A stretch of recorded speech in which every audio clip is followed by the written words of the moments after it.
Nos encontramos con Alfredo Soria, profesor de la Pontificia Universidad Católica del Perú, integrante de la nómina de árbitros de la Cámara de Comercio de Lima y el Centro de Arbitraje PUC, quien nos brindará su opinión respecto a los cambios introducidos por el Decreto de Urgencia número 020-2020 al Decreto Legislativo número 1071, Ley de Arbitraje. En primer lugar, a modo general, ¿qué opina usted de los cambios introducidos por el Decreto de Urgencia número 020-2020? Bien, primero para contextualizar el contenido de esta norma, los cambios a la ley de arbitraje inciden básicamente en aquellos arbitrajes en los que una de las partes es el Estado. Primera precisión, no son estos cambios aplicables a la contratación civil y comercial, sino a los arbitrajes en los que una de las partes sea el Estado. Esa es la primera precisión. En segundo lugar, otra precisión importante es que estamos hablando de todos los arbitrajes en los que participa el Estado, y el Estado participa en diversos ámbitos arbitrales. Participa en el marco de una relación con los particulares, cuando los particulares les proveen bienes, servicios u obras, y estamos en el contexto de la ley 3225, la ley de contrataciones con el Estado, y tiene unas disposiciones particulares en el caso de arbitraje, y también en otros escenarios resultan aplicables, volviendo a este tema, tratándose de la aplicación en el ámbito de la ley de contrataciones con el Estado, aplicará de manera supletoria en aquello que la norma especial no prevea algún tipo de disposición, ¿no? Entonces, esa es una primera precisión. Aplica también a la ley al ámbito de los arbitrajes bajo el ámbito de contrataciones con el Estado, en la medida que no haya una disposición especial en esa norma particular. Pero el Estado participa en otros arbitrajes, como es el caso de los arbitrajes en concesiones. Estas normas que modifican la ley de arbitraje también resultan aplicables en esta relación en el caso de expropiaciones, en el caso de los arbitrajes vinculados a los contratos de APP, ¿no? Así que hay varios escenarios en los cuales van a resultar aplicables las disposiciones que se incorporan a la ley de arbitraje, en la medida de que una de las partes sea el Estado. Entonces, ese es el escenario. No es que se esté modificando la ley de arbitraje para todos los efectos, sino solamente para aquellos casos en los cuales interviene como una de las partes el Estado.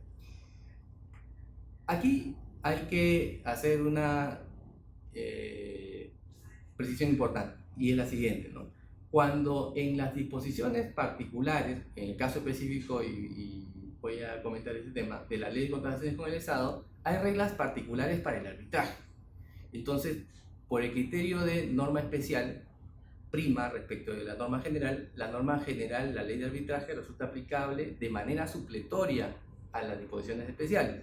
Por lo tanto, si hay una regulación especial en la ley de contrataciones con el Estado respecto de un determinado tema, aplicará la disposición especial de contrataciones con el Estado.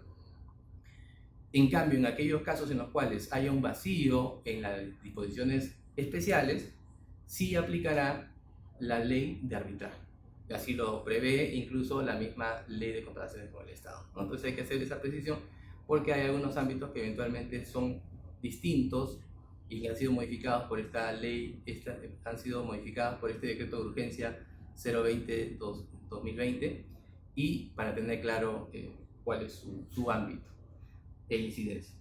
Respecto de la pregunta, ahora sí, acerca de si es positivo o no estos cambios, debo decir que es positivo tomar acciones para tratar de que el arbitraje cumpla sus verdaderos objetivos, que no haya inconductas de los árbitros o de ninguna de las partes, y tampoco de ninguno de los quienes participan en el arbitraje en materia de contrataciones con el Estado. Me parece que hay una voluntad de regular,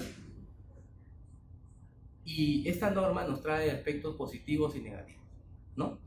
Así que sin ánimo de cuestionar la buena voluntad del legislador de tratar de mejorar la situación respecto al arbitraje.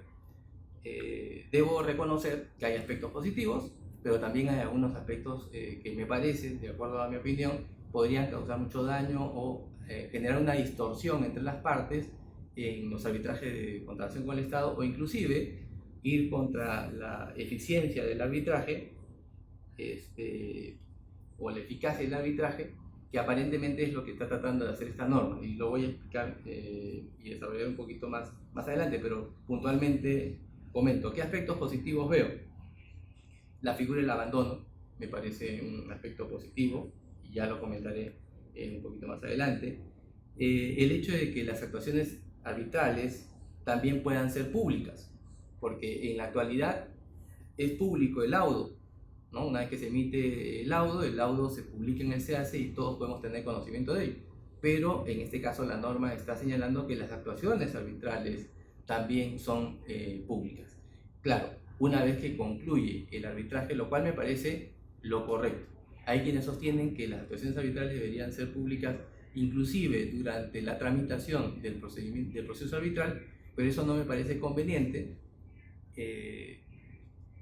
porque podría generar cierto tipo de distorsiones, ¿no? Entonces, que sí, las actuaciones sean públicas y se revele una vez que concluye el proceso arbitral.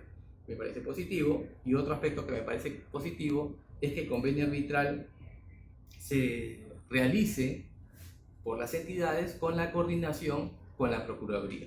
Aquí yo creo que hay que hacer una pequeña precisión, que es: la norma señala que el convenio arbitral tiene que realizarse en coordinación con la Procuraduría, pero de la entidad. Recordemos que hace poco se ha creado una Procuraduría especializada en arbitraje. Entonces la coordinación me parece que debería ir con el procurador especializado en arbitraje con el Estado, y no necesariamente con la Procuraduría de la entidad, ¿no? Dependiendo de la magnitud del contrato, yo creo que ahí hay que hacer una pequeña precisión, porque si se quiere es que tener las reglas que uniformemente se va a manejar como estrategia por parte del Estado, debería en todo caso involucrar esa decisión del convenio arbitral también al Procurador Público Especializado, pero el Estado ya verá cómo evalúa este tema. Los dos aspectos negativos voy a mencionar, sin perjuicio de desarrollarlo un poquito más adelante, ¿no? Uno es el que las medidas cautelares, cuando se solicitan, tenga que entregarse como contracautela una fianza bancaria. Me parece negativo, porque en algunos casos, ¿no?, el legislador no ha hecho ninguna excepción ni ninguna distinción, y eso puede ser negativo. En algunos casos resulta de lo más razonable que se exija una garantía, una carta fianza, cuando se solicita una medida cautelar, en algunos casos, pero en otros casos no resulta en modo alguno razonable. Puede generar una suerte de indefensión, se está generando beneficios en exceso en una parte en desmedro de la otra, ¿no? Y eso lo vamos a desarrollar un poquito más adelante.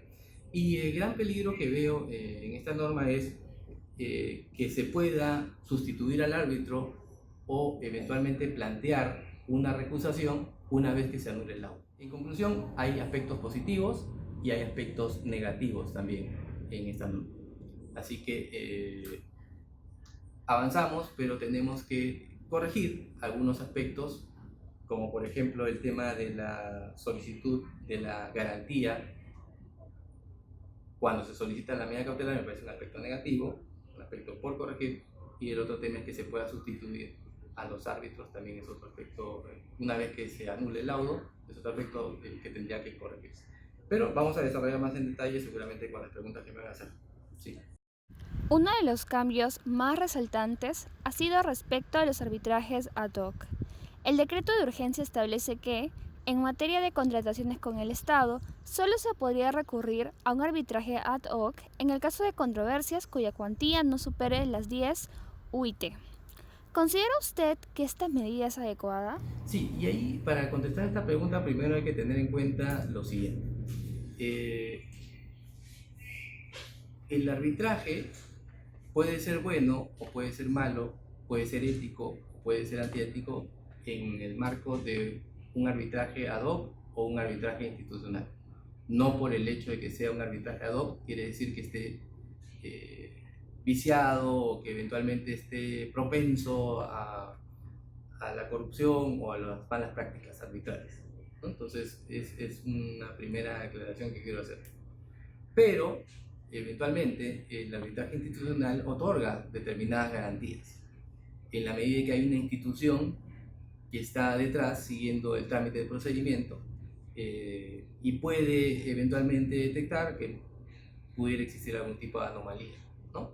Entonces sí le otorga cierta seguridad y por eso entiendo que la voluntad del legislador es tratar de que la mayoría de casos de arbitraje, sobre todo aquellos de mediana y gran importancia, sean llevados a través del arbitraje institucional, lo entiendo, pero no necesariamente es compartido eso por todos los árbitros, pero sí entiendo que el Estado quiere llevar sus arbitrajes ante una sede institucional, ¿no? Respecto al cambio, nuevamente con lo que había comentado, recordemos que hay disposiciones especiales en contrataciones con el Estado, la ley 3225, esta regulación, cuando el Estado adquiere bienes, servicios u obras, tiene su regulación especial, y aquí se está señalando para los otros contratos con el Estado, aquí la regla es si hasta 10 UITs podemos proseguir un arbitraje ad hoc, y si es que se supera este monto, tendríamos que ir a un arbitraje institucional, ¿no? Porque eventualmente puede ser un mejor escenario el arbitraje institucional, porque tiene reglas que se conocen de antemano, porque tiene un tarifario y los árbitros se someten a ese tarifario que tiene el centro de arbitraje. No es una sorpresa para ninguna de las partes el honorario que tienen que pagar, ¿no? Las instituciones arbitrales tienen reglamentos de ética también, cuentan con árbitros que han sido calificados previamente dentro de unas listas, entonces hay un mejor escenario de seguridad. Por eso entiendo que esa es la razón por la que el Estado prefiere el arbitraje institucional, ¿no? Entonces, atendiendo a esa lógica, tiene sentido el hecho de que se esté reduciendo cada vez el ámbito de arbitrajes ad hoc, se vaya reduciendo el ámbito de casos que van a llevarse en ad hoc. Así que sobre este tema, nuevamente recordar que para aquellos otros escenarios de arbitraje que no sean ley de contratación con el Estado, aplicaría este tema. Ahora, la recomendación.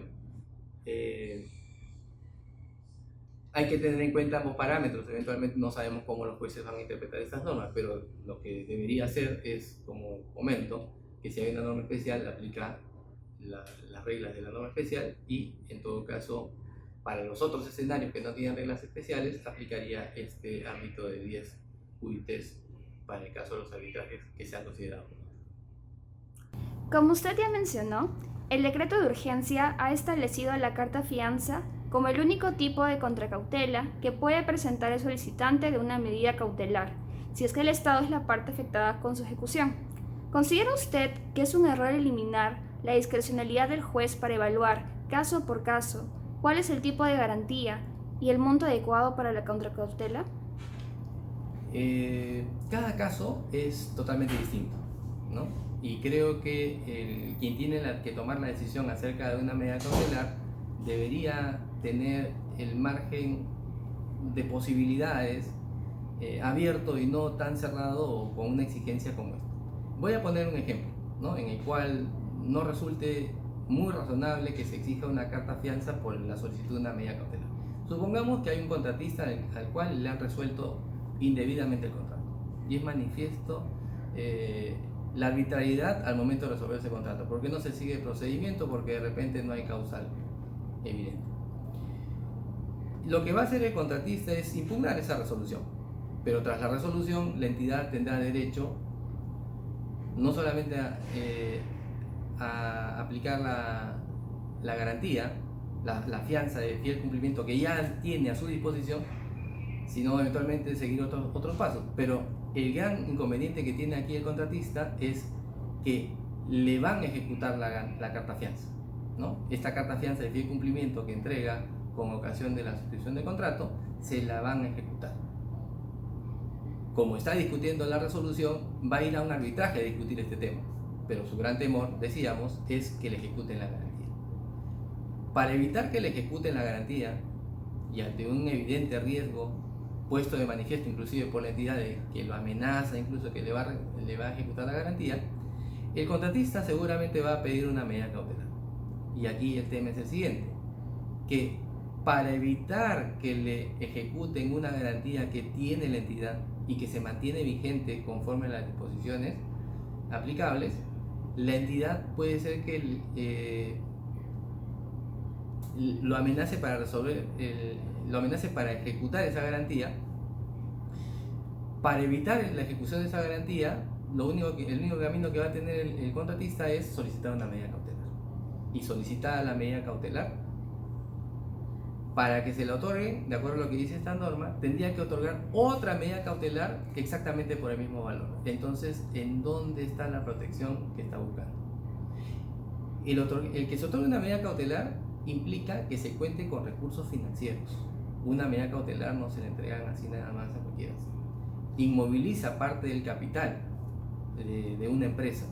Entonces el hecho de que se otorgue otra medida cautelar estaría colocando en una situación muy gravosa a aquella parte que sería la afectada en este caso. Entonces en este caso sería poco razonable pedir una garantía adicional, ¿no? En algunos casos puede ser razonable, pero en el caso que estoy planteando de repente no es tan razonable, ¿no? Que es distinto a otros casos en los cuales de repente el Estado no tiene ningún tipo de garantía a su favor y en donde sí resulte razonable otorgar una medida cautelar con una contracautela que sea una carta fianza. En esos casos, quien tiene que otorgar la medida cautelar la otorgará y con esos términos, ¿no? Y no habría ninguna desprotección. Entonces, yo creo que el legislador debería considerar algunos supuestos excepcionales, ¿no?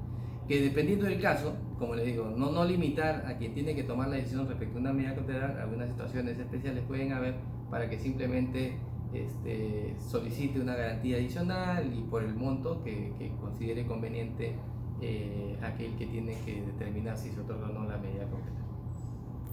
Como usted ya lo adelantó, el decreto de urgencia incluye la figura del abandono dentro del arbitraje. ¿Qué opina respecto a la importación de figuras del proceso civil al arbitraje? En este caso, bueno, las figuras del derecho procesal civil no tienen mucho que ver con lo que es el arbitraje. Sin embargo, algunas figuras pueden servir en algunos casos concretos. En este caso me parece que es positivo que se haya admitido el abandono como una alternativa si es que no hay ninguna actuación durante 4 meses, es lo que dice la norma, ¿no? Entonces, en este caso me parece razonable. ¿Por qué? Porque eventualmente hay casos que no tienen ningún tipo de avance ni actuación y no tiene sentido que se mantenga si no hay interés de las partes de impulsar ese proceso. Y más bien creo que va totalmente acorde con lo que significa el arbitraje, que es un proceso célere, que las partes y los árbitros impulsen el proceso y que más bien no se den espacios en los cuales haya inactividad procesal. Por eso es que me parece que el abandono es una buena alternativa para generar incentivos en las partes de que prosigan el trámite del arbitraje si en efecto les interesa tener una decisión a través de un laudo arbitral. Y por el contrario, si es que no hay actuaciones, que se vaya al abandono, ¿no? Yo creo que es razonable. Lo que no me parece razonable en la norma y eventualmente tendría que ser corregido es que se señala que tratándose de un arbitraje ante una institución arbitral, sea el secretario arbitral, la Secretaría del Centro de Arbitraje la que decida acerca de esta situación de abandono. La decisión acerca del abandono debería ser establecida por el árbitro o por el tribunal arbitral y no por el secretario, que no tiene no debería tener ese tipo de funciones, ¿no? Es la única precisión que diría respecto a este tema, pero la figura sí me parece que puede ser importante. Finalmente, ¿algún comentario o reflexión final que quisiera compartir con nosotros? Había señalado como uno de los aspectos negativos el hecho de que una vez anulado el laudo, las partes están facultadas a sustituir al árbitro que designaron o a recusar a los otros integrantes del tribunal, ¿no? Entonces voy a desarrollar un poquito más por qué considero que no es positivo, ¿no? Y que eventualmente debería eliminarse dentro de los cambios que han sido incluidos dentro de este decreto de urgencia 20 de 2020. El tema básicamente es el siguiente. Creo que es negativo este cambio de sustituir al árbitro tras la anulación del laudo o permitir la recusación por el hecho de haberse anulado el laudo, por lo siguiente: se está generando un incentivo perverso para que la parte que pierda, con la esperanza de que pueda sustituirse al árbitro que eligió y solicitar la recusación de los otros árbitros, va a tener la esperanza de que se conforme un nuevo tribunal tras la anulación. Entonces, ¿qué va a ocurrir? En la realidad va a ocurrir que la parte que pierda va a plantear su anulación con la expectativa de que eventualmente puede reconformar el tribunal. Con la reconformación de un tribunal puede ser que se tenga un criterio totalmente distinto al anterior tribunal. Y eso es un incentivo perverso, ¿no? Porque la parte que pierde va a poder cuestionar, y esto está debilitando el carácter definitivo que tiene como regla general y como un atributo el laudo. Por eso es que me parece que es una medida extrema, ¿no? Que no es la más adecuada para el objetivo que se quiere cumplir, o en todo caso, si se plantea esta alternativa, debería tener espacios concretos en los cuales resulta aplicable. Por ejemplo, que existan supuestos muy graves que eventualmente puedan ser planteados para que aplique esta norma. Pero como regla general, me parece que no debería estar incluido esta alternativa. La parte que pierde puede eventualmente plantear la anulación y pidiendo la recomposición del tribunal hasta el infinito, ¿no? Poniendo un ejemplo: una parte pierde, pide anulación, se reconforma el tribunal. La parte que había ganado y con la reconformación del tribunal ahora pierde, va a hacer lo mismo, y así hasta el infinito. Es un problema esta norma, no es algo que ayude al arbitraje, es una medida extrema. Creo que debería revisarse si es la mejor medida para el objetivo que quiere tutelar el Estado con esta norma, ¿no? Entonces, en conclusión, hay aspectos positivos y negativos. Creo que eliminando los aspectos negativos estaría sumando esta norma para las mejores prácticas del arbitraje, ¿no? Toda obra humana es perfectible y obviamente un decreto de urgencia podría ser mejorado, ¿no? Y espero que se mejore, porque las disposiciones que he considerado como negativas le hacen mucho daño al arbitraje. Están colocando en una posición muy, pero excesivamente prevalente a una de las partes en desmedro de la otra, o se está planteando escenarios que desnaturalizan la lógica del arbitraje, como es el caso de la sustitución del árbitro tras la anulación. Muchas gracias por la entrevista. No, a ustedes por nada.